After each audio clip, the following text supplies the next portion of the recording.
எல்லாரும் எப்படி இருக்கீங்க? நல்லா இருக்கீங்களா? நாங்களும் ரொம்ப ரொம்ப நல்லா இருக்கோங்க. இன்னைக்கு ஒரு அட்டகாசமான தக்காளி பருப்பு எப்படி பண்றதுன்னு பார்க்கலாம் வாங்க. அதுக்கு வந்து ஒரு 1/4 கப்பு அளவு துவரம் பருப்ப எடுத்து நல்லா குக்கர்ல சேர்த்துட்டு 2 தடவ கழுவி, அது கூட நம்ம ஒரு 1 1/2 டம்ளர் அளவுக்கு தண்ணி சேர்த்து, இந்த பருப்பு வந்து நல்லா 1 மணி நேரம் ஊறட்டும். அப்படி பருப்பு 1 மணி நேரம் ஊறும்போது நல்லா மலர்ந்து நம்மளுக்கு வரும். நம்ம குக்கர வந்து மூடி போட்டு மூடி வச்சிரலாம். இப்ப நம்மளுக்கு 1 மணி நேரம் ஆயிருச்சு. நம்ம தக்காளி பருப்பு பண்ண ஆரம்பிக்கலாம். அதுக்கு கொஞ்சமா மஞ்சப்பொடி சேர்த்து, அது கூட நல்லெண்ணெய் அல்லது என்ன நம்ம யூஸ் பண்ணுவோமோ, அது ஒரு 1/2 டீஸ்பூன் சேர்த்து, குக்கர மூடி போட்டு மூடி, விசில் போட்டு, நல்லா இத ஒரு 3லருந்து ஒரு 4 விசில் பக்கம் நல்லா வேக வச்சு எடுத்துறலாம். இப்ப வெந்துருச்சு பருப்பு. மூடிய ஓப்பன் பண்ணி பார்க்கலாம். பருப்பு வந்து பாருங்க, நல்லா பூ போல மலர்ந்து வந்திருக்கு. ஒரு பேன் வச்சிருக்கேன். நம்ம தக்காளி பருப்பு செய்ய ஆரம்பிச்சிரலாம்.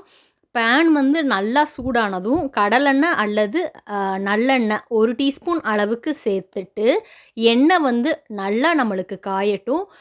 பெரிய வெங்காயம் தான் நான் யூஸ் பண்றேன். சின்ன வெங்காயம் இருந்துச்சு அப்படின்னா, கட்டாயம் நீங்க சின்ன வெங்காயமே யூஸ் பண்ணுங்க. ரொம்ப சத்துள்ளது. டேஸ்ட் அல்டிமேட்டா இருக்கும். ஒரே ஒரு பெரிய வெங்காயம் போட்டு நல்லா கண்ணாடி பதம் வர அளவுக்கு வதக்கி எடுத்துட்டு, நான் வந்து ஒரு 3 தக்காளி பழத்த நறுக்கி வச்சிருக்கேன். என்ட்ட அவ்வளோதான் இருந்துச்சு. நீங்க வந்து கட்டாயம் ஒரு 4 பழமாவது எடுத்து சேர்த்துக்கோங்க. அப்ப சாப்பிடும்போது இன்னும் டேஸ்ட் கூடுதலா இருக்கும். இப்ப வெங்காயம், தக்காளி எல்லாம் ஒரு 10 நிமிஷம் கண்ணாடி பதம் வர அளவுக்கு வதங்கிடுச்சு.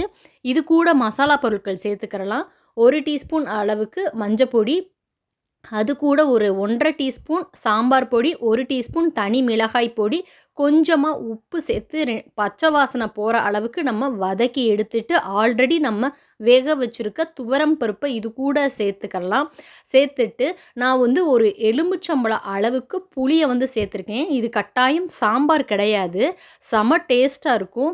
ரொம்ப கம்மியா சேர்த்துக்கலாம். எனக்கு வந்து தக்காளி வந்து கம்மியா இருந்ததுனால நான் புளி தண்ணி சேர்த்துக்கிறேன். வேணாம் அப்படின்னா நீங்க புளி தண்ணிய ஸ்கிப் பண்ணிறலாம். இத ஒரு சிம்ல அடுப்ப வச்சு நல்லா மூடி போட்டு மூடி ஒரு 10 நிமிஷம் இது நல்லா கொதிச்சு வரட்டும்.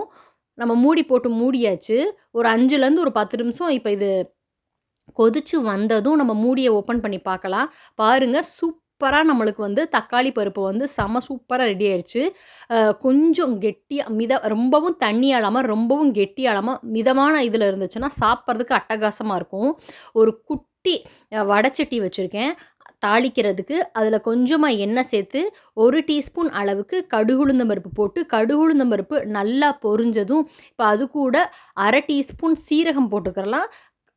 பெருங்காயத்தூள், கட்டி பெருங்காயம் அல்லது தூள் பெருங்காயம் சேர்த்து 1லருந்து 2 வரமிளகா சேர்த்து, ஒரு 4 பூண்டு பற்கள இடிச்சு வச்சிருக்கு. அதையும் சேர்த்துக்கலாம். கருவேப்பிலை இருந்துச்சுன்னா ஃப்ரெஷ்ஷா நீங்க சேர்த்துக்கோங்க.